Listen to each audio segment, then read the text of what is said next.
Good afternoon and welcome to the Windsor Star's Net News at Noon. I'm Craig Pearson, bringing you the best from the paper and the web. Dr. Barbara Hartwell, the Hotel Dieu Grace, a hospital surgeon who performed 2 unnecessary mastectomies on women who did not have cancer, should have all operating room privileges restored. A long-awaited Ontario Health Ministry report released today made that and 18 other recommendations. Meanwhile, the chief of surgery at Hotel Dieu Grace Hospital is leaving his job in the midst of the government investigation. Dr. Alan Forsey will reportedly step down August 31st. A 23-year-old University of Windsor student has made a promising breakthrough by finding a cancer-killing compound. Fourth-year undergraduate student Dennis Ma has found the compound that is a synthetic version of something found in a spider lily plant. Now, more research has to be done, but the research is a promising boost for his career and for cancer research.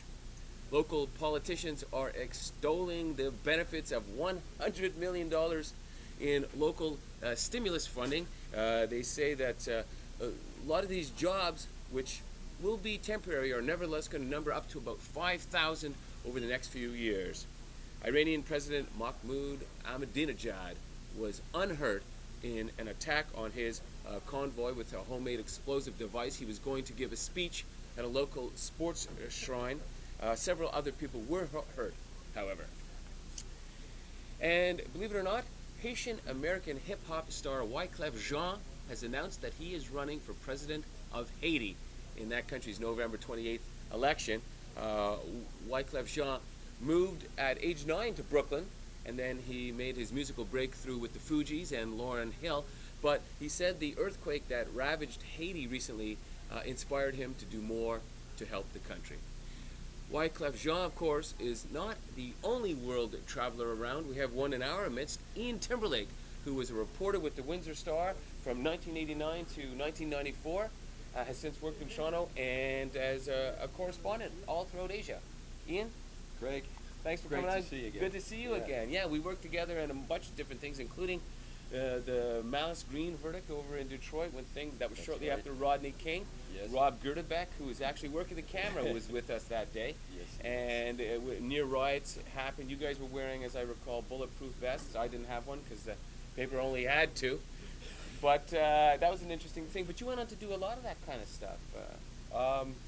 Yeah, started out in East Timor in '99 when everything was heating up there. Got to see them vote for their independence and then see how the Indonesian-backed militias laid waste to the territory.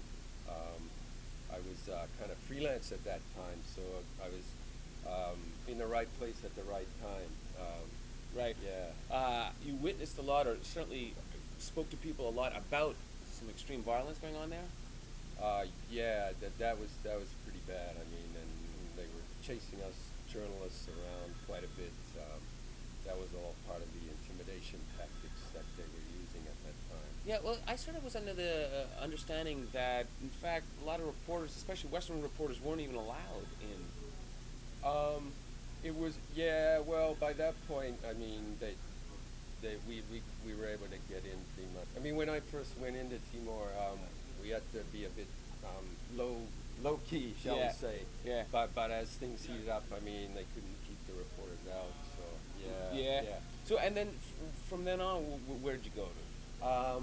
Well, was based in Jakarta for quite a while, covered stuff around that country, a huge country, covered the rebel movement in Aceh, covered the tsunami in '04. I was up there for a month, actually.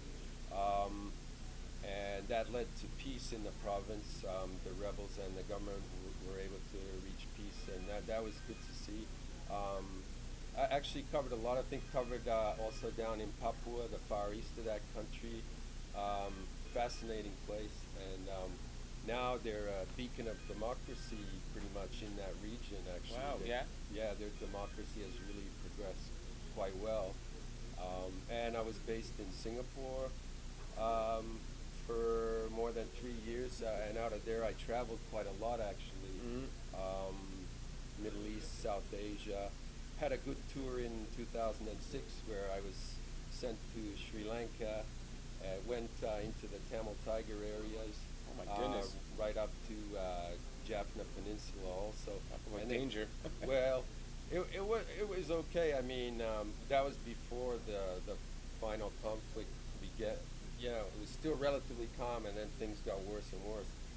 But then from Sri Lanka, I went directly back to Indonesia. There was a bad earthquake, and then from there, I went back to East Timor because they had a more trouble in Timor.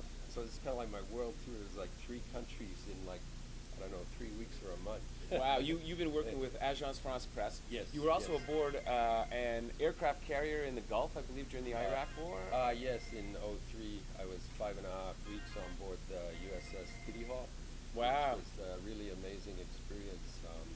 They were doing bombing operations off the carrier, which was one of 3 carriers they had in the Gulf at that point.